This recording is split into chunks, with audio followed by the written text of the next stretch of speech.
Welcome, fans, once again to That Was Two, professional wrestling independent referee Brad Livingston. With me today, a veteran of the independent scene, Caleb Stills. Caleb, how's it going?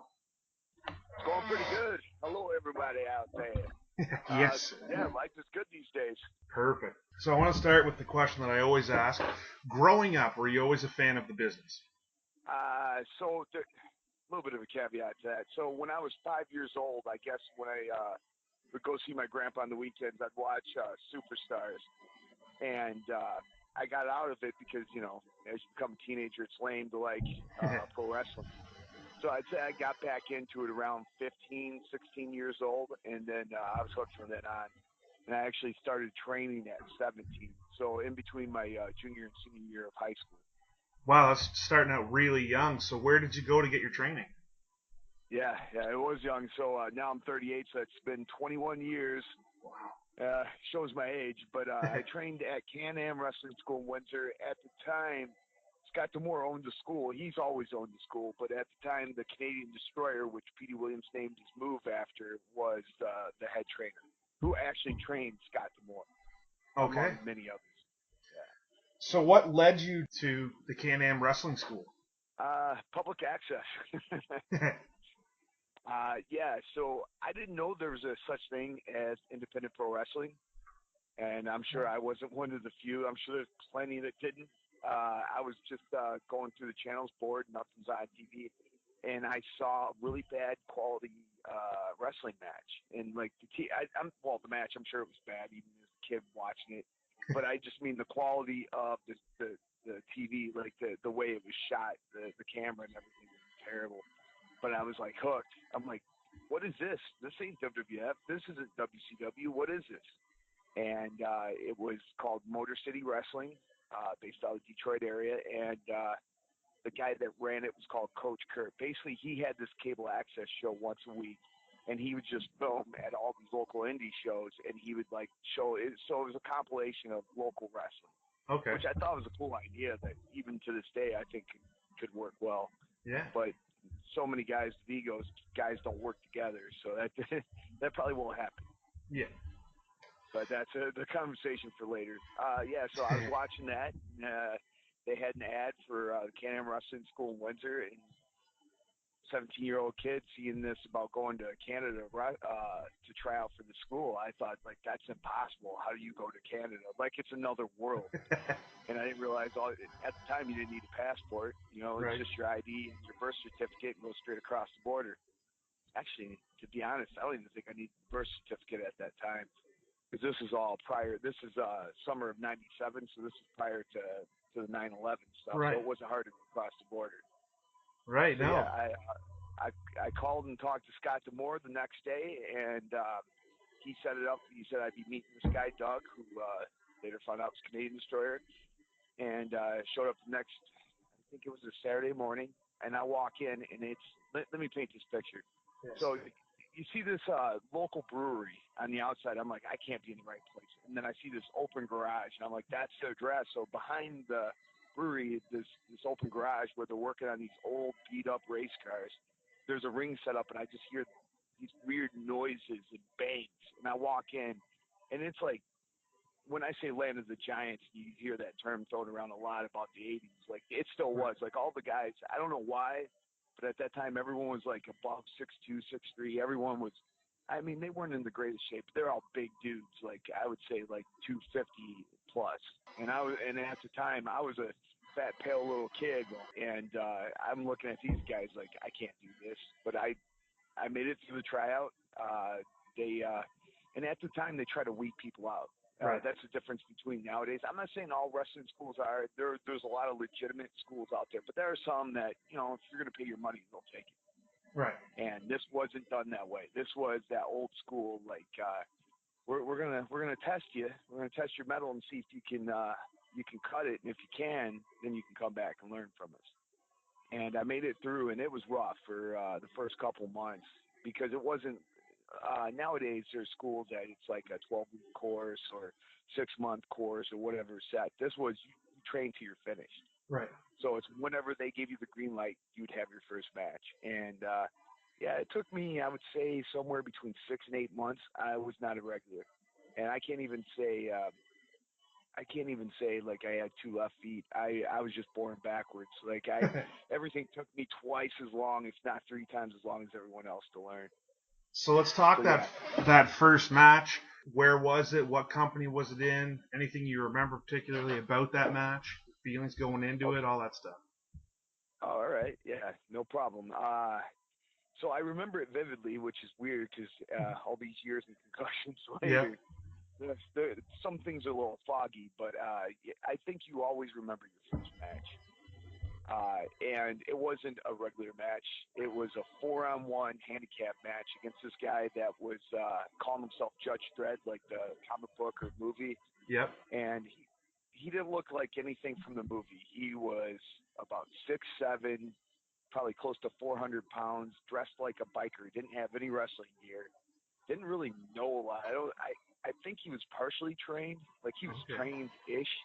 So yeah, it was the company was MWA, Michigan Wrestling Alliance, which my mentor, like the local indie legend Bobby Lee, Dave St. Ange, he in a tag team for 15 years called the Outlaws. He used to do jobs for WCW and WWF. Solid hand. Never made it farther than that, but like he took me under his wing when I started out because we're both from Hazel Park, Michigan. He gave me a shot on his show because the trainer said I was ready, but they weren't right. At that time, Border City was on hiatus. So my first match was for this small little company. Like I said, it was a 4-on-1, might have been 200 people there in Troy, Michigan, at the Troy High School.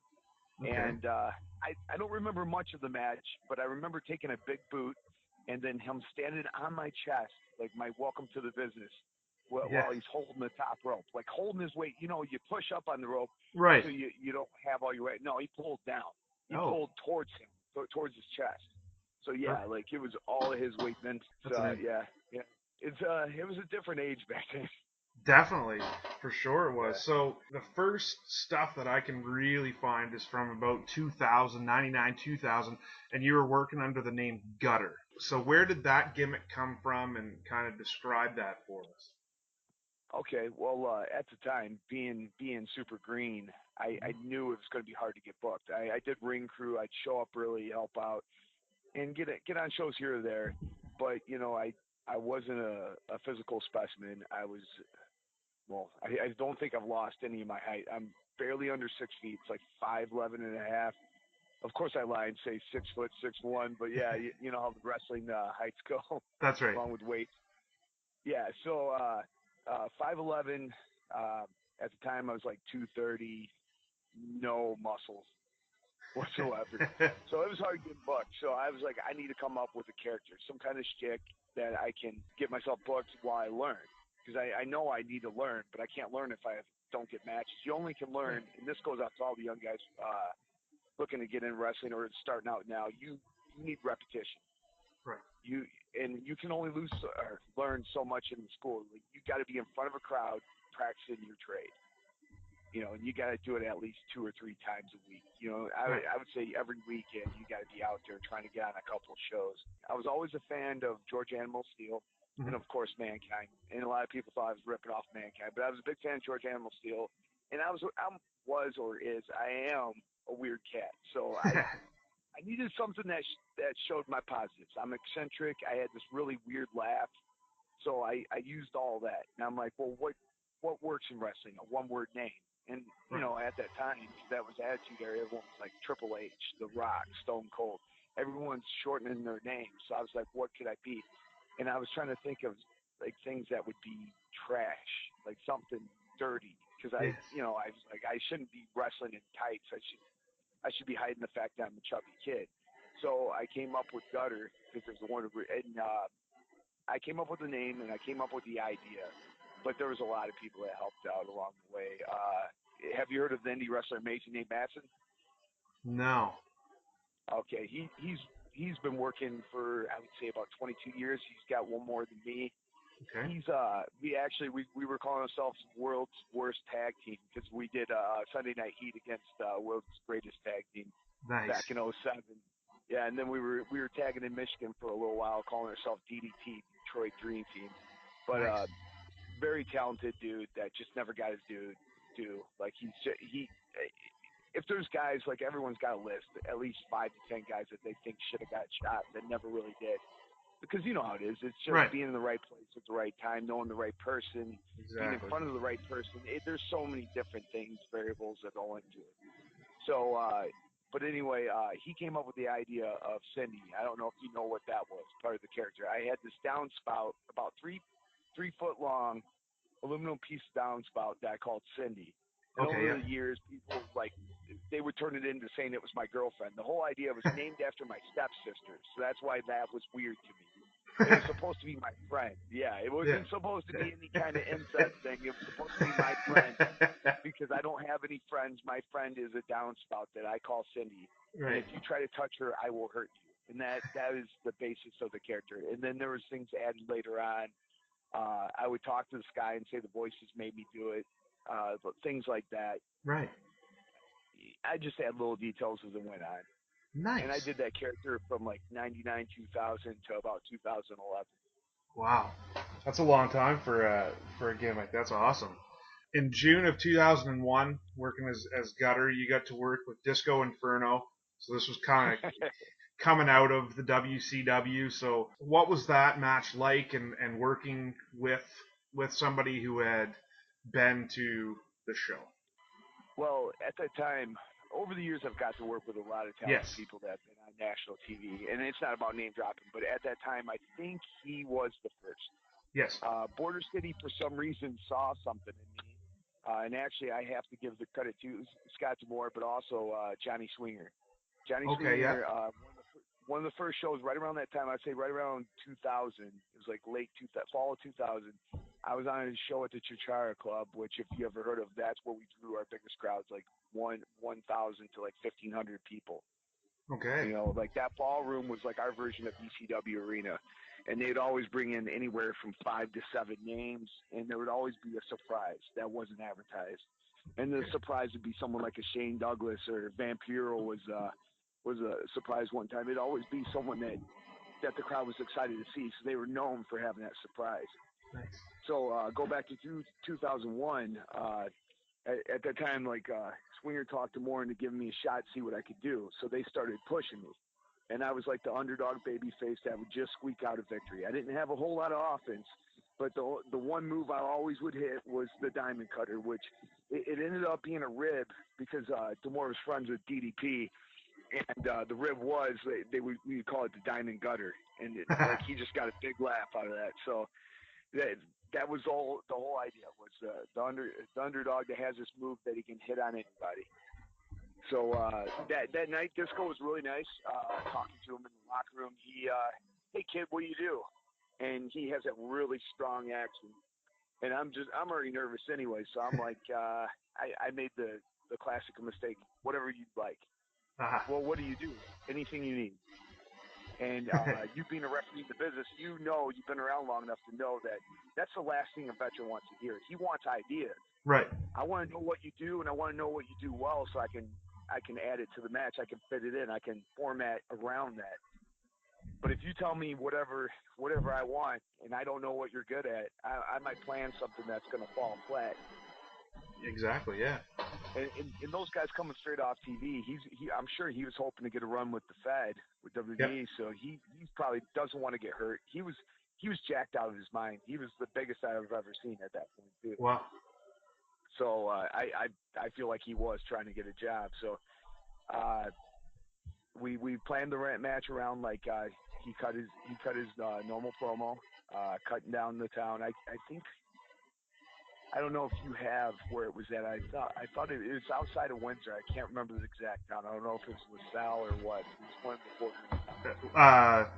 Leamington.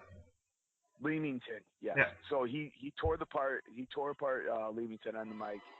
I come out, and it's just the basic, he slaps me around a little bit, and then finally he turns back around. I give him a couple drop kicks. We're really low because I was not athletic at the time. Throw a decent drop kick now, but that's 20 years too late. So I think the biggest thing I did in that match was a missile drop kick off the top, which I have it on tape. Yeah, I said tape, ladies and gentlemen. Yes. VHS somewhere. I still have a copy of that match. And that actually looked pretty good. But a lot of the stuff I did in there looked piss poor. I sold well back then. That was one of the things that I could bump and I could sell. Nice. And that's very important to me. So, and this is how nervous I am. This is the last thing in the match. So I forgot how it happened, but like something backfired and I hit the diamond cutter. And, there was a ref bump. So the ref got bumped. I hit the diamond cutter. I go for the cover, and the ref's supposed to be out. So I'm supposed to count my own pin with the ref's hand. Right. I'm so paying attention to that I don't realize I haven't turned him over to his back. I'm pinning him face down. Nice. And he's like, turn me over.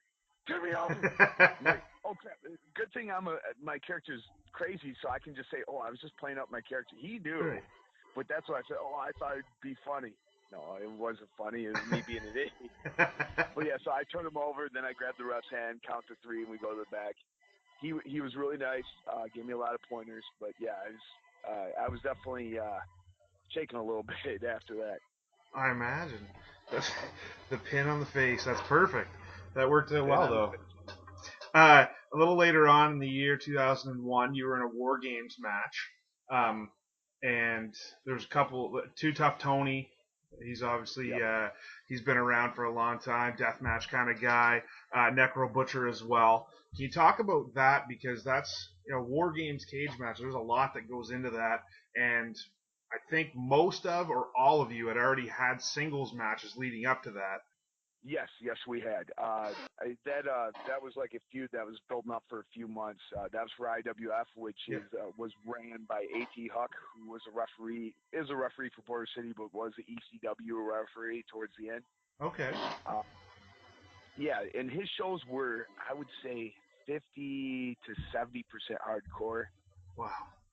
Back then, and I was one of the few guys that didn't. Like, he had cruiserweights, he had some technical wrestlers, and then he had the hardcore. And I was somewhere in between because I was starting to learn what I was doing in the ring. I was starting to get better as a technician, but the character, you didn't really need it. So I was more of a comedy relief. Right. But he wanted it. But because I wore, like, ripped long johns and coveralls, and it looked like I picked my clothes up out of the dumpster. So he kept trying to turn me into a hardcore wrestler. Like, he had me tagged with Homeless Jimmy, if you know who Homeless Jimmy is. I think so, yeah. That big hardcore promotion that was in California. He worked for them. Okay. I forgot. XWA? Yes. Yeah. Yeah, I was just waiting for it. Yeah, he worked there. But anyway, like, so that match, like, was at that point, that's the first time I did anything like that. I'd never done a cage match. I'd never done tables. Wow. Any kind of weapons, balls count anywhere. Like, I was just straight up comedy relief / underdog babyface. Never really done anything but a regular match or a tag. Wow. So throw me into War Games was kind of crazy. And then after that, I ended up doing a 6-man tag for the same promotion. Fans Bring the Weapons, which we used a cactus. And I was feuding with this other guy, Loverboy Steve, which I ended up like trying to impale him up the rectum with the cactus was part of the match. Oh, because the crowd was calling for it. Wow. Okay. Back then there was a lot of weird stuff going on. But back to the War Games. Yep. Some of the most brutal chair shots I've ever taken to this day, which I don't really take them anymore, but from Necro Butcher. Yes. Yeah. Okay. Super nice guy. But once the bell goes off, it's like Festus from Jesse Festus in WWE. It's like nobody's home. He's almost, I don't know if you heard this about him. He is legit almost a genius. Like, he has a super high IQ. You can sit there, even though all the concussions I'm sure he's had over the years, he can hold a really good conversation. And he remembers stuff from 20, 25 years ago, like dates, times, like he's into National Geographic and like science fiction. Like, the guy is a really smart dude. But the bell goes off. He's trying to murder you. So that was a rough match. I couldn't lift my left arm after it, but it was definitely a fun experience. So yeah, you learn from everything you do in wrestling. Yeah, exactly. Yeah, no, I've heard nothing but amazing things about Necro Butcher, which is always refreshing because, I mean, a lot of people would look at Necro Butcher and say, okay, hardcore guy, he's probably, half crazy, but everything I've heard, he's just a spectacular person. Great dude. Yeah. Great dude. Yeah, not a bad word to say about him. That's awesome. In June of 2002, you had worked for Great Lakes Wrestling a few times, I think, and anyway, you win a number one contenders battle royal, and then you go on and you defeat, passed on now, but Yukon Braxton, and then the very next night you lose the belt back to him in a 2 out of 3 falls. So can you talk a little bit about those 2 nights and winning the battle royal and then winning the heavyweight title, and then of course losing it the next night? Yeah. So GLW was a promotion in the mid to late '90s, and I think what year was that? Was that 2002. Yeah. Because that was towards the end. They were at that time they weren't running the regular monthly shows. That was every year they would part of this fair in this town called Livonia. They'd have the Livonia Spree, and we'd have wrestling in the park there at the fair, and that's what it was. It's a 2-day fair every year, and that year they decided to give me a shot. I think I ended up winning the belt once more after that. I can't remember because I feel like I had it twice. But the promoter, Mike Kelly, another guy that used to work jobs for WWF. If you were in the Indies in the 80s and 90s, you did jobs for WWF and WCW, right, or NWA. AWA. You were on TV somewhere.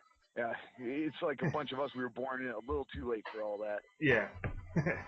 So, but yeah, that he said we're gonna give you a shot. Let you have the belt tonight, and you're gonna drop it back tomorrow. But in Yukon, actually, he's Jeff. He's one of my close friends. He talked him into it, I believe. He never admitted to it, but to this day, I feel like he talked Mike Kelly to give me that shot. Oh, wow. Because at that time, not a lot of guys had faith in me. I was a good kid, and I kept trying, I kept showing up, but they still felt like I needed a lot of seasoning and a lot more experience. Right. So I actually remember the finish of the match. He went, he hit a big move. I kicked out barely. He gets pissed. He goes outside the ring. It's right by a sand pit. He grabs a handful of the sand. He slides in the ring. He gets ready to throw it in my face as he's coming up. I kick it in his face. Then while he's selling the sands in his eyes, I kick him in the stomach and give him a sunset flip. Nice. Yeah, nice. So that was fun. And then being able to do the favor back to him the next day was my pleasure. Yeah. Oh, that's awesome. Yeah, another guy that gone way too soon. Yes. I think he was 25 when he passed from a brain aneurysm, I believe is what they said it was. And he was already he was on the radar. I feel like he would have made it somewhere. He had the size, he had the look, he had the right attitude, and he had talent. The guy was a natural. It only took him, I think, 2 months to train. Wow. Yeah, I think within 8 weeks, he had a match, I believe. Holy. Yeah, that shows the talent that he obviously had, for sure. Yeah, there's a lot of guys like that come out like that. Chris Sabin being from here, like he was a natural. You saw it right away that kid was going to be something special. There's been so many that have come through Border City that is just remarkable. Yeah, it's a laundry list. It's a hotbed. Now look, now it's part of Impact, so right. It's even more of a hotbed. Like their show this past weekend was taped for a one night only, I believe. Oh wow, cool. Yeah, a guy from out here worked that show. Was that yesterday? Yeah, Sunday, I think. Marcus Burke worked. I think you're talking about Destiny. Oh yeah, sorry. Yes. Yeah, Saturday was Windsor for Border City, and then Sunday was also Impact. Was at Destiny at Battle Arts. Right. Okay.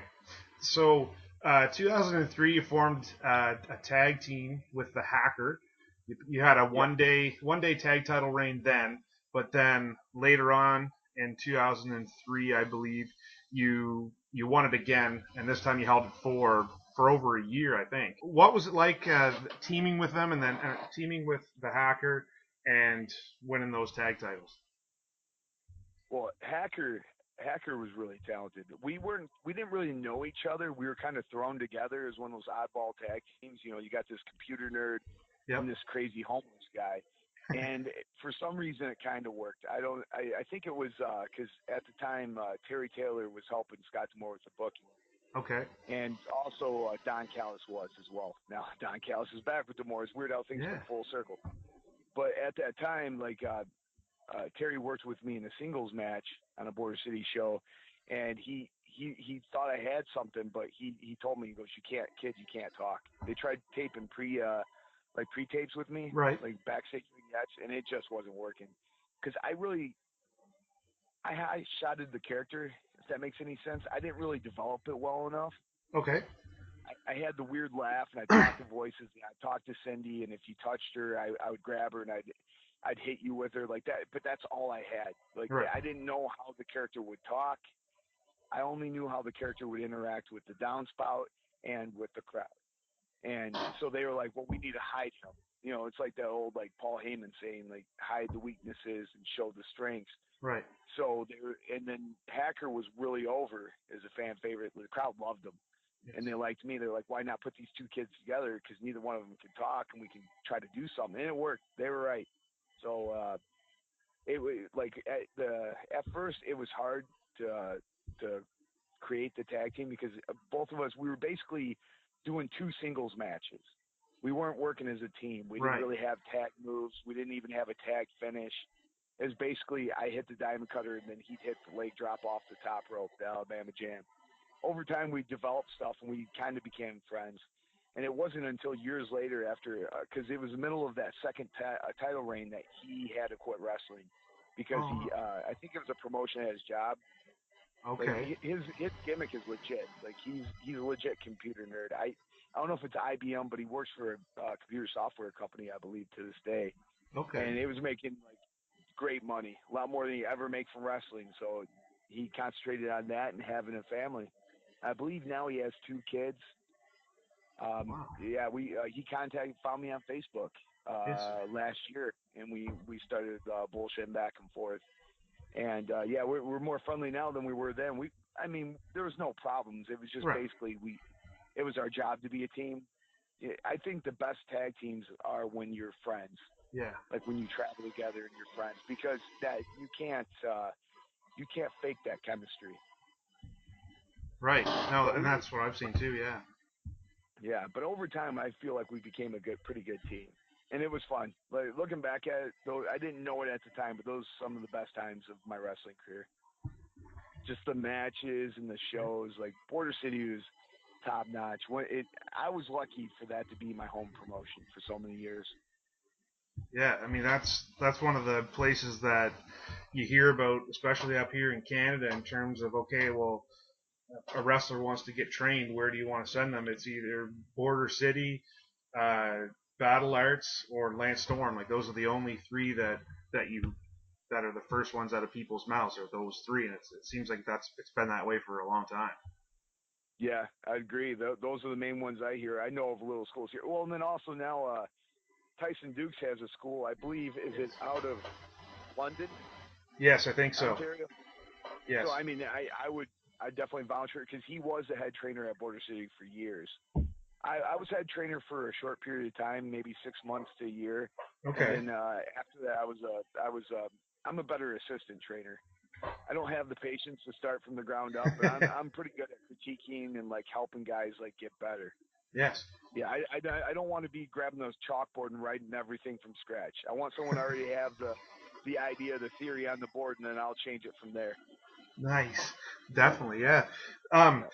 You worked for a company in 2003, AWWL, and I started doing some kind of research on that company, and the names that were there is unbelievable. You worked some TV tapings for them. I think that they might have even maybe had like kind of a pay-per-view type thing, but you definitely worked TV tapings. How did that come about, and what was that company all about? Because, like I said, the names are just it's a laundry list of names. All right. Well, AWWL was ran by the original Sheik's son. Okay. Farhat. Yes. And the guy had a money backer, so like he was able to bring in names. Plus, he had a connection. They had Yep. they were legit TV tapings at a TV studio, kind of like that old Memphis style. Yes. And it was an ABC affiliate in Lansing, Michigan. And yeah, it was great because they bring us in for a weekend, and we get a hotel room. Like all the guys have their own rooms. Like you felt like you were a TV star when you did those. Oh wow. And yeah, I got to tag with the Highlanders there. I got to tag with Balls Mahoney. I got to work with in a tag match against Kevin Sullivan. Yep. Worked a singles match with Crowbar, singles match with Jerry Lynn. I mean, I know it just sounds like name dropping, but you bring it up. I got to work with a lot of guys. Like it was a great learning opportunity. Eventually, he lost a money backer, and he started bringing in guys that were not so good, Right. and they were suspect of even being trained. Like I think he occasionally runs shows to this day. Oh But wow. I would say around that time, like 03, 04 was the best time to be there. Yeah, but it's like I believe it was Bob Evans was telling me because I'd interviewed him a while ago, and he said if you're Okay. the best person in the locker room, you need to find another locker room. So I mean, going Yep. to these places and working those names that you're saying, it's an opportunity to expand your horizons and improve. Agree. Yeah. I totally agree. You don't get better working with people of your talent level or less. Right. I mean, you do learn from carrying people, but you only get better from working with people that are better than you. I totally agree with Bob. Yeah, definitely. Um, in late 2003, there was a show that came up, and I was like, I had never even heard of it. It was the Road Warrior Hawk Memorial Show, and he worked in a tag match against the Rock and Roll Express. Can you talk about like how that show came about, and also the opportunity to work a tag match against, in my opinion, top two, top three for sure of all time for tag teams? I got a weird question. Who did I tag with in that? And I'll tell you in a second why. Conrad Kennedy the Third. Okay. Okay, so here's the thing. Same building, two different tag matches with the Rock and Roll Express. Yes. That was the second. Okay. The first one was I don't know if it was about a year before. I broke my ankle working with them. No. Double backdrop, tried to land on my feet, and I landed on my right, on the side of my right foot, Oh. and it broke my tibia. And I had to get a plate and screw and a bunch of pins. Yeah, but they were great to work with. And the first one, that's why I asked, because the first one I tagged was El Fuego. Okay. The former trainer of Squared Circle. Yes. Yeah, I tagged with him there. And then the second match, well, Conrad Kennedy III or CK3 or now is Crimson. Yep. We actually we used to travel a lot together. Great dude, really solid dude.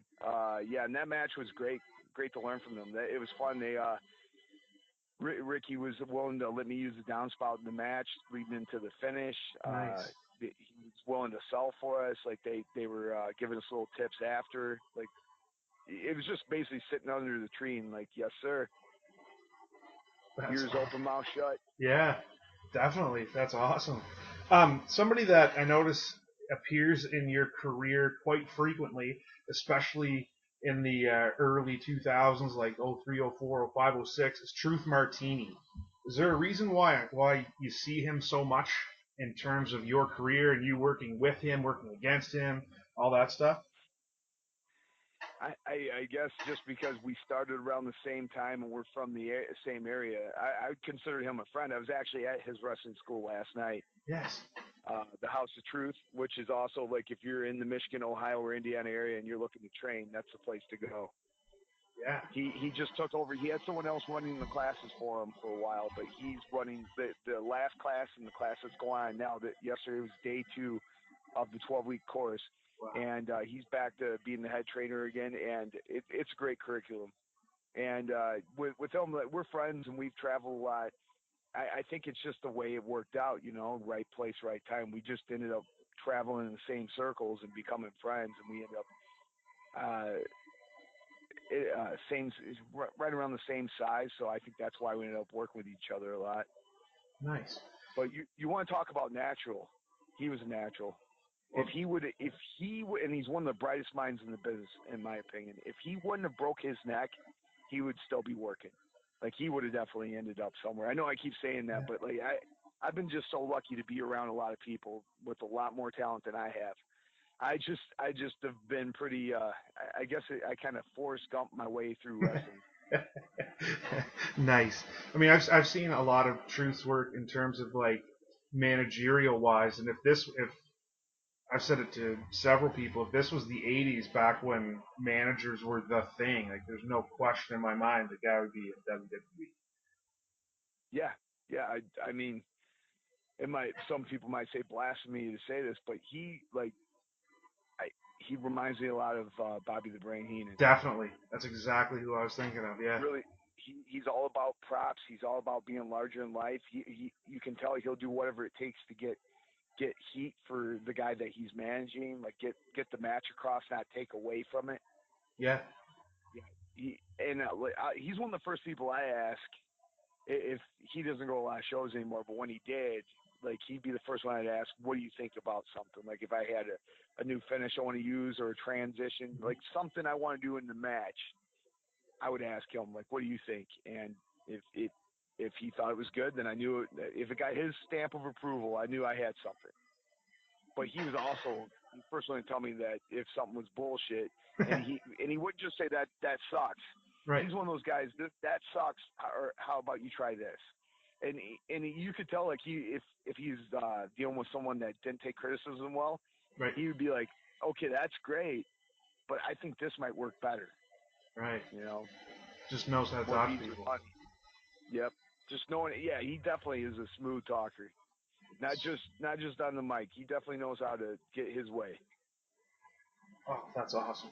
Yeah. In 2004, early 2004, you worked. I guess at that point it would have been TNA. You worked a TNA Explosion match against Chris Sabin, who of course you'd be familiar with from Border City and stuff. How did that opportunity come about? Getting down to Nashville, Tennessee at that time for the TNA Explosion match. Okay. At that time, you contacted Bill Behrens. Like Indie Talent would contact him about getting a match for the tapings, and you didn't get paid, and you trans yourself down, but it was an opportunity to get seen on TV. Right. And they loved it because they were getting free enhancement matches. So we were mostly brought in to make their guys look good. But so I got booked through him, but D'Amore was in the office at that point. D'Amore got me booked against Sabin, and they got it so I would actually have offense. If you again, I have it on VHS, and it was almost 50-50. It was like 60-40 him. Wow.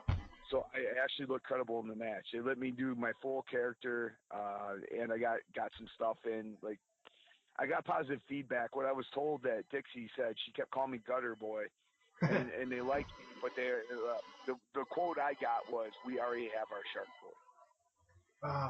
We already have our comedy act. So sorry, kid." But it was cool. Like still, yeah. That's just the way it goes, man. It just like I can't tell you how many times I was told you're really good, but and this isn't to my own horn, but they say you're really solid in the ring. You're a decent talker, but you are way too small. Yeah. And because I ended up like I was a fat kid when I started, but I ended up getting in shape, but I couldn't put muscle on. I could get smaller, but I couldn't put size on. So I never was going to be a guy that they consider like now it's a different age, but back then it was like be TV ready. Yeah. Yeah, well, trying to think, Brian Malonis, he works for ROH, I interviewed him, and one of the things he said was, I started, because he would have started right around the same time that you did, and he's on the opposite end of the spectrum. He's like 340, 350 pounds. He said, I came through in the 6'3", 240 era, is basically what he calls it, right? And that would have been the case back then when you were with TNA and stuff. You also, in 2004, had the opportunity to work Combat Zone, CZW, and one of the matches was a tag match against Petey Williams, who, of course, you would have been familiar with from Border City, and then Jack Evans, who, if people don't know who Jack Evans are, you need to go and watch some video. But how did that come about in terms of getting to Combat Zone and, of course, working with Jack and Petey? PD actually got me booked. Nice. I feel like it was a group of them. I was in a carload with it was Petey Williams, Jimmy Jacobs, and Alex Shelley. Okay. And Petey got me booked. I was basically booked to be the driver. But they got me on both shows. Nice. Petey got me in that match and made sure I got offense in. Yeah, over the years, I got to say, Petey's been, like, really good to me. He's really helped me out, which is funny because I was his very first match on Oh a Border wow. City show. Yeah, it was Petey Williams' very first match. Oh wow. That's cool. Yeah. That there's a piece of trivia right there. Little bit of trivia, and Yeah. actually, when he took time off, like he retired there for a minute. His last match was for XICW Detroit, and he asked for his last match to be either with Saban or me. Wow. Obviously, they picked Saban, but he did a post match promo in the ring and was thanking the fans and brought up my name and talked about that. So like I said, I have nothing bad to say about him. He's been nothing but good to me. That's sweet. Still consider him a friend to this day. I'll see him at shows now. He's back in wrestling. I'm really happy to see that. Like it's good to see him every once in a while at shows and to sit there and bullshit and talk about old times. Yeah. In 2004, late 2004, December, I believe, you worked a night of appreciation for Sabu, and you worked against somebody who I've interviewed, Johnny Devine. I became a huge fan of his when I lived in Calgary. Got to watch him start basically, and it was him and Petey Williams against yourself and James Storm. Can you talk about that evening? Yeah, it was. That was a really fun match. I didn't know at the time. I'm sure you heard Johnny Devine had that scar on his stomach. Yep. Did you know the story behind that, the stabbing? Yes. Well, that was fresh. Wow. I mean, it wasn't like bleeding fresh, but like the scar was still pretty fresh. Yeah. And he didn't talk about it before the match and anything, and I wasn't in the know. I had no clue. So we're out there and they're working the heat on me, and I was always taught to fight back from the ground. So I hate when guys are on their knees and always punching the guy in the gut. Right. I wanted to like change levels and make it look different. So I started fighting on my back. And I kicked him in the stomach while I was on my back, like turtled on the ground. Yep. And yeah, he got mad, picked me up, took me to the corner, shot, lit me up, and like he started freaking out. He calmed down. He's like, "Don't ever kick me there again." And then we got to the back and we hashed it out. Yep. And he's a friend to this day. I love Johnny, but yeah, he was a little hot, and for the correct reason. I just didn't know.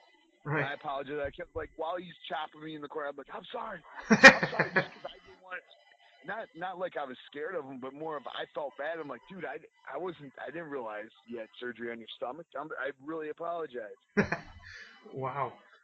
Yeah, that I could see him getting some receipts for that. That's for sure. Yeah. Oh yeah, I got a few, but other than that, but then we got back on the same page and finished the match. It was a good match. Didn't really talk too much with Storm. Seems like a cool dude, but obviously, like I know Petey well, so I mean, it was a nice, easy, fun match. Great crowd, like it was packed in there. It's like a nightclub called the Diamondback Okay. in Belleville, Michigan, where that was ran at. And actually, did you see they taped the Impact in that building with a really bad ring, and it kind of went viral. How yes. Really yeah, that yeah. same building where the Sabu tribute was. Oh wow. Okay. Cool. Yeah. Sweet. Another little bit so of trivia. Got a cool setup in there. Yep. Wow. Yeah, I'm full of useless knowledge. For I sure, love it. for days. I love it. In 2005, you started working for War out of Ohio. I mean, again, it's one of those companies where you can go through and you can see the names that have come through there as well. But you're listed under the name Tyler Hollister. All right, that's a funny, quick little story. I need to hear. So, yeah.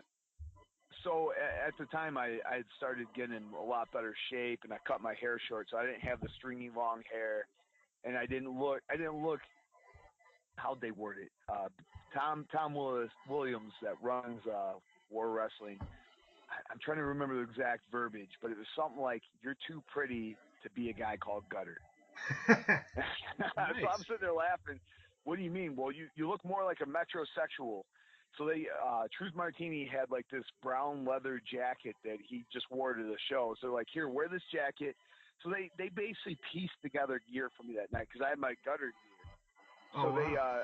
somebody had a singlet that they let me borrow and the jacket, and they told me to keep the singlet down because no one had trunks. They wanted me to wear trunks, and they're like, well, let's come up with a name. So they're like, it was I think Zach Allen's the one that came with the last name Hollister. He looks like something from like Abercrombie and Fitch. How about you call him Hollister? And my nephew's name is Tyler, so that's where I got Tyler. So I'm like, all right, Tyler Hollister it is. It only lasted for like 2 shows, and then they turned me and supposedly that was a babyface gimmick. I don't know how that works, but 2 shows later they had a faction in the war called Michigan Invasion, Yes. and Truth Martini was in that, and Truth was hurt, and someone else in that group was hurt, so they needed someone else that was actually from Michigan. Not that it matters in wrestling, right? Right. But so they decided to turn me. So I was that character for like 2 shows, then I turned heel and became Gutter again. Okay, nice, nice. Yeah, because I was gonna ask you a Yeah. little bit about. I was gonna ask you about Michigan Invasion, but I noticed that you were only a part of it for a couple of shows there. Because yeah, Eddie Venom was in there and Zach Gowen as well. Yep. Amazing Nate that I was talking about earlier. Yep. Come full circle. He was in it as well. There's Okay. another Michigan guy, a friend of mine, Jamie Cox. Yes. He was in it as well. And that was the thing. Like I think Jamie Cox couldn't make it for a few shows, and then Truth was hurt, so they put me in. And then when those guys were back, there's no reason for me to be in it. And plus, I didn't really fit in. Like, I don't know, the chemistry was off when I was in it because at the time I was trying to be a wrestler. I was Right. trying to get away from the character. Like that's around the time when I started wanting to do something different. I got bored of the character way before the crowd did, and Okay. that's why it started not being as over. Because my belief in wrestling is if you're having fun, the crowd's going to have fun with you. So Right. if you don't like what you're doing, they're not going to get into it. Yeah. They can tell when you're being fake. When you're just phoning it in, they can tell. I I'm not agree. saying all those times I was phoning it in, but I was having a hard time doing it because it wasn't what I wanted to do. As I was becoming better in the ring, I wanted to show because I feel like I was my own worst enemy. I always thought that everyone looked at me as a joke, and I think that was just me being in my own head, in my own bubble, because I felt like I was trying to prove to everyone else, but I think I was just trying to prove to myself that I was more than just a gimmick, that I could actually work. Right. And that for years was like a chip on my shoulder. I had a monkey on my back, and I was like, I got to prove that I actually know how to work. And Right. eventually, I wanted to go back to the character once I learned how to work, and I realized that was just me being an idiot. And then it was like too late to go back to the character now. So I've had a couple different characters over the years since then. Yes, and we shall be talking about them. Um, Okay. you in 2006 you worked a dark match for ROH. How did that Yes. come about, and can you talk a little bit about your experience with Ring of Honor? That was actually a low point in my career. Oh. I always wanted, I wanted to work for Ring of Honor more now than then, but Mm-hmm. I loved the opportunity. It was through Conrad Kennedy III, CK3. Okay. They were using them whenever they were in the Midwest area. He was doing like the pure wrestling matches. Yep. Wasn't that what the pure wrestling title or whatever it was Yes. called? Yep. I think Nigel had it at the time. On that show, I think he worked with Nigel on the main card, Okay. and I was part of the pre-show.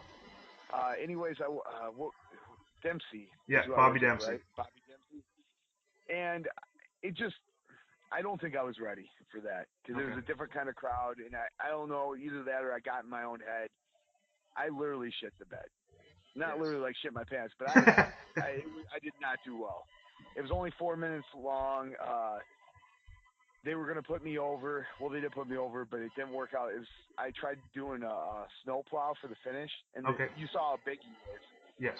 At the time, I was probably 210, 215, but we practiced in the back. It's fine. But I didn't put in consideration that 4 minutes in, this big guy's going to be blown up. Yep. And he didn't really go up for me, so I tried muscling him up. Didn't really have him, so I just kind of dropped him. It was like a sit-down body slam that didn't look right. It looked really bad, and I pinned him off it. And A.T. Huck was watching the show from the back, and he goes, why didn't you go to the top and drop a leg drop or a splash or do something to cover up? I panicked and I just wanted to get out the back door. So I went for the pin, got 1, 2, 3, and went to the back and kept it myself. I was nice to everyone. No one I don't think a lot of guys were watching the match.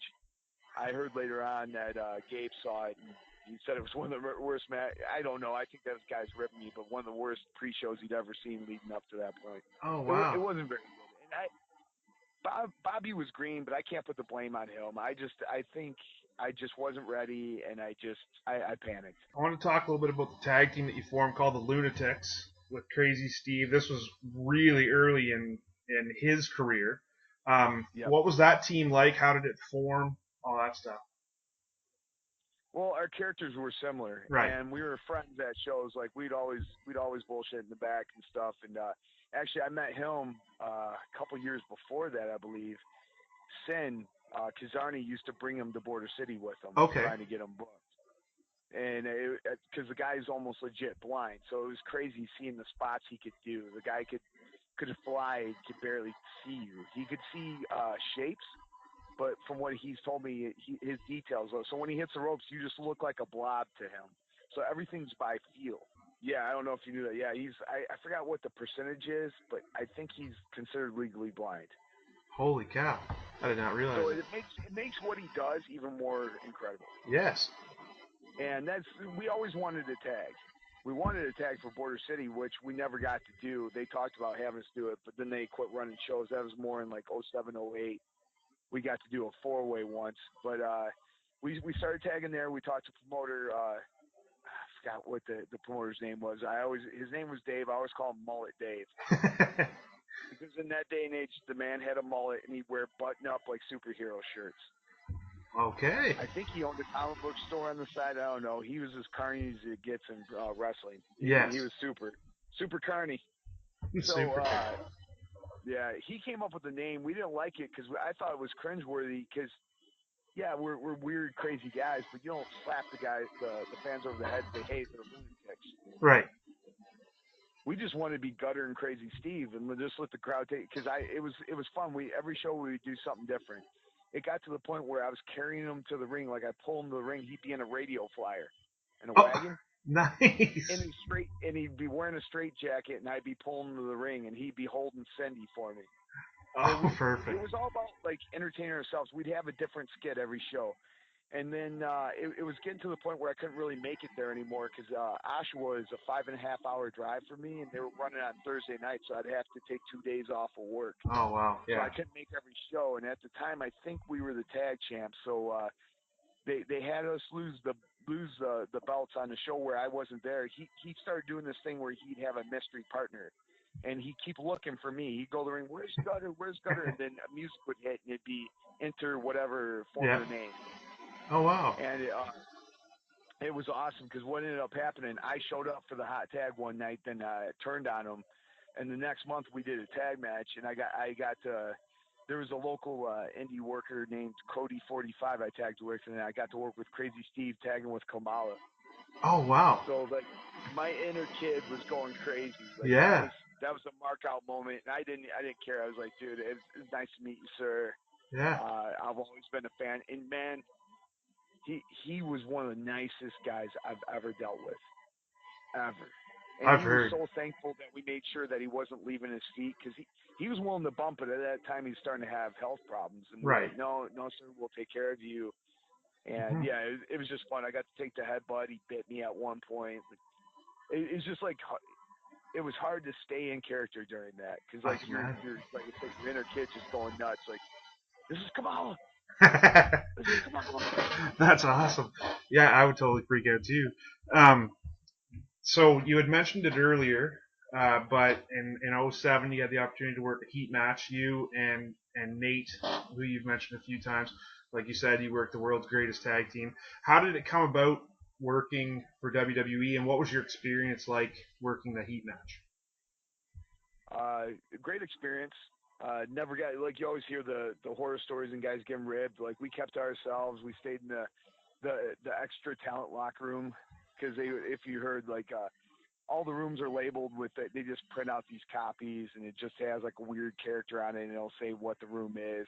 and it would just say enhancement talent, and there was like this guy with this bodybuilder dude holding the weight. So like and actually it's funny because I think that was the night that our locker room was like an old bathroom that wasn't in service anymore. Oh, perfect.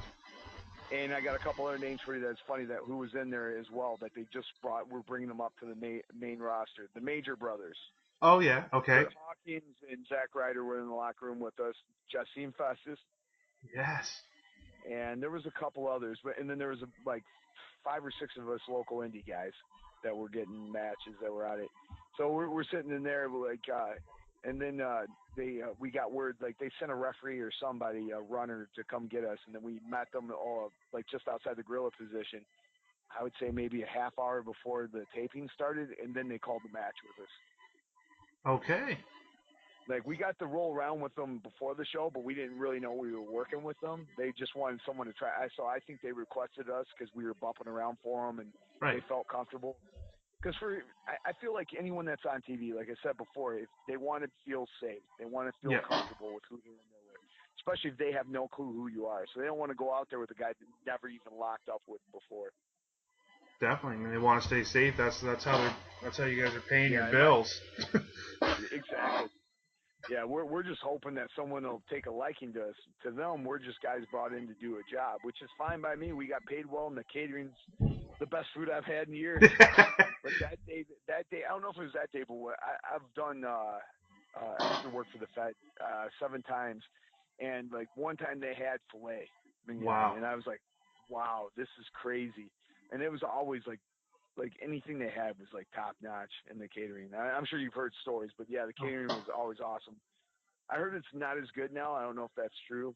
I don't know. I haven't heard. Yeah. I know that most of the indie shows I work at, it's kind of like that, filet mignon stuff, or maybe it's just we might get a bottle of water, but I'm happy if I get a bottle of water. Heck Most of the time, it's not even that. Or they'll have like hot dogs and a couple bags of chips, and they'll have like a case of pop. Yep. Or in a case of beer. I'm like, I don't want any of this. And these are the same promoters that tell guys, oh, I can't use you because you're not big enough. And that's what they're supplying in the locker room. Yeah, makes no sense. No, but what does in wrestling, right? That's right. I don't think anything's supposed to. No, we make our own sense. That's right. About it. 2009, you worked for a company, XICW. You worked to this day I do. Oh, you do? Okay, perfect. You yep. Light heavyweight title tournament. You won the semifinals. Went on to the finals. Lost the finals, but then a couple months later, triple threat match. You won the light heavyweight. What was it like? What's it like working light heavyweight? Do you change up your style any? And also, of course, talking about the tournament and then picking up the win of the title. Okay. Well, I don't remember too much of the tournament. I remember winning the belt. Okay. I've had it twice, and actually, it's funny that you bring that up because that word, like I said, full circle again. Mm-hmm. I'm wrestling for my 3rd title there. I'm wrestling for XICW this Sunday in a small little Lions club in Fraser, Michigan, and I'm getting like, if I win, this will be my 3rd title reign for the light heavyweight title against a kid, Travis Titan, who trained at the House of Truth, but now is training with Seth Rollins at his school in Iowa. Okay. Like he moved himself to Iowa to train there. This kid's going to be somewhere. So yeah, keep a lookout for Travis Titan. Sorry. Yes. And he's been traveling everywhere already. Kid's really talented. I worked with him on the last show, and we set it up for a rematch. So yeah. But back to your question. I had a few belts by that time, but I was already at that point where to me, a belt's a prop. It's just to get the wrestler over. I do appreciate it, and I respect the fact that they have faith in you to put the belt on you. So, like, and that was one of my favorite promotions to work with. So it was like validation that they actually appreciate what I'm doing. So that was really cool. And I like working that style. At that time, I worked a quicker style, more of a Ring of Honor style, not strike-based, but a lot of movement, a lot of spots, a lot of stuff. Now I do. I work fast. Like my style is I like to work fast in spurts. because I feel like that's what shakes people out of their seats. Like you'll be working a hold or whatever, boom, boom, boom, Right. like 3 or 4 things in fast succession, and then slow it back down. I call it a waltz, like quick, quick, slow, Right. slow, quick, quick, slow, slow, and that's more of what my style is now when I work. Because I consider myself a light heavyweight now because I'm the lightest I've ever been. I'm 187. Wow. 5'11", 187, and like I don't know what my body fat is, but I'm the leanest I've ever been. Probably one of the best shapes I've been in my career. Not the best, but one of the best shapes. Nice. Because I like at this point in my career, I'm doing it for fun. So Right. I just want to do things I enjoy, and I like working with young guys that have the heart for it, the passion for it, that the drive, you know, Yeah. like they're just happy to be out there and they want to entertain the crowd and they just want to have the best match they can. Like that pulls that out of me. Like I'm not that old bitter vet in the locker room. Like, oh, these kids don't know what it's like to work. They Yeah. just want to get their shit in. Yeah. 2018, there's still people like that in the locker rooms. Oh That's yeah. crazy. Oh yeah. The fossil's still hanging out. I'm like, Yep. and these guys have been around less than me. Like, the guys have been around like 12, 15 years. I'm like, guys, if you're not having fun, if you're mad about something in your life, or you don't like what's going on the shows, and don't wrestle. You don't have to. It's just it becomes so much of their routine and part of their lives. They feel like that's what they have to do. Yeah. I feel like everything in life. I'm sorry to go off track, but No, I like it. I feel like if you're not having fun, you shouldn't be doing it. I agree 100%. Rant over. It's neat that you bring it up because I've been working in the business now for a couple of years. I just started reffing 10 months ago. Okay. But I had Shane Douglas was on one of the shows that we just did last month. Everything kind of runs together, but he was one of those guys I was thinking, okay, he's going to come in kind of a preconceived notion. He's going to come in, he's going to be grumpy, he's going to be this, and the guy was unbelievable. He was just there to, like you said, he was there to have fun, and he worked with a couple of the younger guys on the 2 shows that he did with us, and he was just there to enjoy it, give some nice critiquing, and just he had fun. It was a pleasure to be around him. It was really interesting because I've been around the angry vet that sits in the corner and just mumbles about the fact that kids want to do this, that, and all. He just wants to do this. Yeah. Yeah. And we don't need to name drop who those guys are. No. Like, I don't like bringing light to that. I don't like shit talking. I don't like bringing light to guys that are like that either. It's like, but I don't understand it. Like you said, like someone like Shane, who's been everywhere. I've been on plenty of shows with him, and the guy's a class act. So it's like, if that guy isn't mad at the world, then why are you? Right. Yeah, exactly. 100%. So 2012 saw Gutter. It's kind of interesting when you look at it on Cage Match, and Cage Match isn't always my go-to, but it has so much information. But it's kind of interesting because you look at it and it's War, it's Gutter, and then bam, Caleb Stills. So how did that transformation come about, and why did you decide that it was time to shift over from Gutter to Caleb Stills? All right, I'll run through it pretty quick. So basically, I felt like Gutter was getting stale, and I was still getting booked places, but nowhere new. I just feel like it was played out. So I felt like if I reinvented myself, I could try to get myself out there more, and I could do anything I wanted. That was exciting to me. I could change everything about myself. Okay. So at that time, my girlfriend at the time helped. She was a roller derby girl. She helped get me in really good shape, and I'm like, I want to do a throwback to old school. So I called myself the New Tradition, Caleb Stills. My last name is Stilton.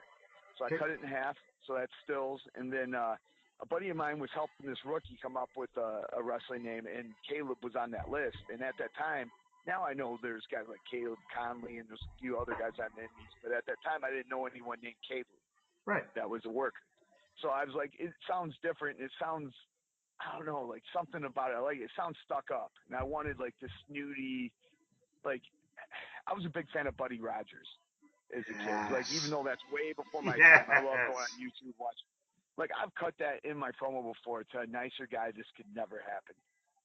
So like I just liked the way he walked around. So that's what the character was at first. And then it's morphed. Now, recently, I dropped off Caleb, and I just call myself Stills. And the look is more. For a while, it was steampunk, but then Becky Lynch popped on the Fed, and like she was doing that. Now I've seen guys doing a lot of Victorian stuff on the indies. So now it's more of like Mad Max-ish. Like it looks very post-apocalyptic. I wear trunks that are like they look like they're spray painted, and I got my jacket looks like all worn out and shredded. And my wrestling style is very eclectic. I like doing things. I try to find ways to turn things on its head. Take a basic spot and make it different. So it's all like my whole thing is just about standing out and having fun. Nice. I noticed that you tend to stick around the kind of the tri-state, I guess, more double state, but in and around Michigan and that area, and then up into Ontario, and then of course Ohio. Is that preference? You just prefer sticking around that center? It is now. Like I have a promotion I work for, 2 in Indiana. I have Yes, Indiana. 1 in Ohio. Yeah, and then a few in Michigan, a few in Canada. I was working for Super Kicked out of Toronto. Yes. And then I had some border problems that got cleared up. I was flagged at the border. That got cleared up, so I just started going back over last week. I did 2 shows for PWA Canada. Okay. And actually, last Saturday, I got to work, a week from this past Saturday, I got to work with Josh Alexander, and that was one of my top 5 matches. Oh, wow. That dude is amazing in the ring. If you've ever got to see him live, you'd understand. He was on that Destiny One Night Only show the Sunday. Okay. But he's awesome. He's phenomenal. So, yeah, like now it's more of I don't want to travel more than 4 or 5 hours drive from my home. Because no one's going to try to fly you in. I mean, if I could get flown in, I'd do more. Right. Like I'll go. I'm friends with Sin. He was running Freak Show Wrestling out of Vegas. I went out there twice, and then while I was out there, I worked for Big Valley Wrestling. This is in 2015 and 2016. Okay. So like I'll occasionally go out of state. Like I have connections in Texas, so I might go there throughout the year. Like a work trip, you know what I mean? Go visit my buddy, and he gets me booked on a couple shows. But for the most part, I want to stay around Ontario, Michigan, Indiana, Ohio. Nice.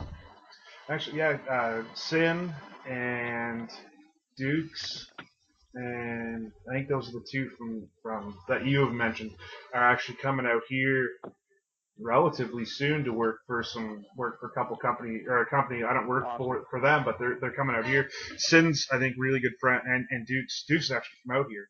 But Sin and Dukes are friends with Marcus Burke, and he kind of helps run that promotion, so he's bringing those guys in. Yeah, I'm really close friends with Covey Christ. Covey. Yes, Covey! And he's been telling me a lot about Marcus, and I've seen Marcus's work online, but I've never met him. Oh, Covey's... But, he was on he was here for those PWA shows. Yes. So we got to travel, and that was the first time I saw him since he trained at the Can-Am Wrestling School.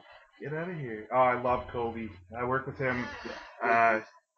Well, out here, the promotions in and around like New Brunswick, Nova Scotia, the Maritimes, we shut down usually in November and start back up in April. So they're just getting ready to start back up. I also work out of Maine, but one of the promotions that I work with here, Covey's a regular at. So I love that guy. He's awesome. Yeah, great dude. Oh, wicked.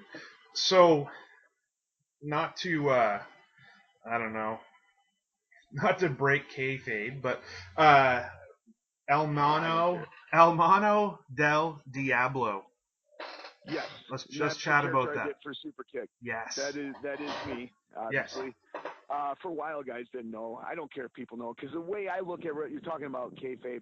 The way I look at wrestling is the crowd knows we're playing a character. So I look at it as live action play.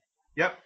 And while I'm in the character, I'm totally 100% the character. But if you come up to the table and I'm signing autographs in intermission, I have my hood and my gear on. Right. But I'm going to talk to you like a person. I'm not. If I'm a heel, I'm not going to be like, get out of here, kid. Not that that's how that character would talk. It was more of a creepy, like, I will steal your soul. That's basically how that character talks. And he talks about, like, following Satan and stuff. Because it's more of and I actually changed the character name depending on where I'm at. It's normally DRH, which is Devil's Right Hand, because Okay. it's more of a character, more of like a Papa Shango Yep. than it is a luchador.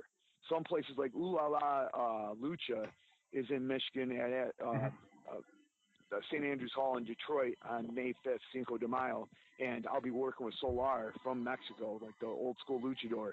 Yes. And I do this show every year. We've done, I think this is the 4th year we've done it, and there I work like a lucha style. Like I have a basic lucha that I can do. I've worked with a lot of lucha guys, but I like Skida. Okay. Do you know who that is? Do you know any luchadors? I'm not really up on luchadors now. But these are guys that are like legends in Mexico, like Skyday, Solar, and then they're bringing in some of the more modern guys like Arrow Boy, and so some of the other guys. They'll be on the show. There'll be like 7 or 8 luchadors from Mexico on the show. But yeah, so that kind of show. But most time it's more of a character, and I always wanted to be a mask guy. So that's why this late in my career, like I said, I just want to have fun. What do I want to do? This is what I want to do. And have you heard of Mysterious Movado? Nope. Another mask guy out of Michigan. He's a close friend of mine. He's been doing the mask character for years, and he helped me develop that. So like I can't take 100% credit. It was definitely a collaboration. Oh, that's awesome. One of the matches that I noticed, because I was kind of, as I was going through, I noticed it, and the reason I noticed it is that I interviewed Phil Atlas not too long ago, and I see the match Black Bushi and El Mano del Diablo. I was like, okay, this is perfect, because Phil talked about when he first started, I'm sure you know, when he first started this Black Bushi over in Japan, he absolutely hated it. But he loves the character of it now. And I've seen your character. I've watched a couple of your Super Kick matches, and I love that character. And I can just imagine the chemistry between you and Phil, because obviously Border City. But then you put the mask on the two of you, and I want to hear about it. Oh yeah, it was. Well, me and Phil have worked so much over the years that it's just like second nature. When we're in the ring, we're like brothers, so we're always bickering and yelling at each other when we're in the locker room or when we travel together in the car. But we're in the ring, like the chemistry is really solid, and those two characters play off each other really well. Because he does the thing with the black rose, and then I do this thing where like I try to mark you with, I got red paint that act like blood, so I try to mark you with the hand of the devil. Yes. So I keep trying to mark him, and he's trying to give me this rose. So we got to do like cool stuff with that. And I actually got to do a triple threat with him on one of those Ooh La Lucha shows 2 years ago. Yes. With this local guy that did a one-off character called the Armadillo Kid. Okay. So yeah, that was a fun match. But yeah, working with Phil, Black Bushido versus Mono was awesome. Oh, I can just imagine. I mean, that's just my opinion, but it was fun. I can just imagine, just because of talking to Phil and having seen his work with that character and your work. That was just something I definitely had to chat about. In PWASD, you with the Mono character, you won the Cruiser Core title. Was that like a hardcore title, or no? It's a cruiserweight title. Okay. It was just their take on a cruiserweight title, and I actually, while I had it, I got to work with Sabu there. Yes. That was December of 2015. So I wanted to talk about that match in terms of working with Sabu. How was it, and etc. I mean, Sabu's great. He's good. He used to work for Border City when I did, so he would always help me out. Like, and I know like a lot of people are 50-50 on Sabu, but he's always been good to me. So I got no problems with him. I see he's the type of guy that's very temperamental, and you don't go up to him unless he comes up to you first, type deal. Right. But at that time, he was really hurt. That was before he had his surgery. Okay. So like we couldn't do a whole lot, but we still had fun. Like the match ended with dueling chairs. Like we kept doing like the dueling chairs. Then he threw the chair at me. I dropped mine. Then he picked it up, threw it at me again. The ref disqualified him. He hit the ref with it, and then took off. So it was fun, but yeah, it was very limited. Do you have any dates coming up, and how promoters can get a hold of you? Yeah, you can get a hold of me through Facebook, Caleb Stills is the easiest way to do it. Okay. This weekend, I have the 10th. Saturday, I'll be in Fremont, Ohio for LPW Wrestling. Okay. And then on Sunday, like I said earlier, I'll be at XICW in Fraser, Michigan. You can look them up on xicwdetroit.com. Trying to think what else I have. The 16th, I'll be in MPWA, which is also in Michigan, Royal Oak, Michigan. And it's a 4-on-4 match there, Survivor Series style. Nice. And then the next day, the 17th, I'll be in Port Huron, Michigan for Blue Water Championship Wrestling. I have quite a few coming up, but those are the ones that are coming off right away. Right on. Well, I cannot thank you enough for taking the time to sit down with me. That was awesome. Oh, you're welcome. Yeah, look me up on Facebook and Instagram, Caleb Stills. Definitely. And I appreciate the interview, man. Thank you very much. Thank you, fans. Once again, that was 2 with Brad Livingston.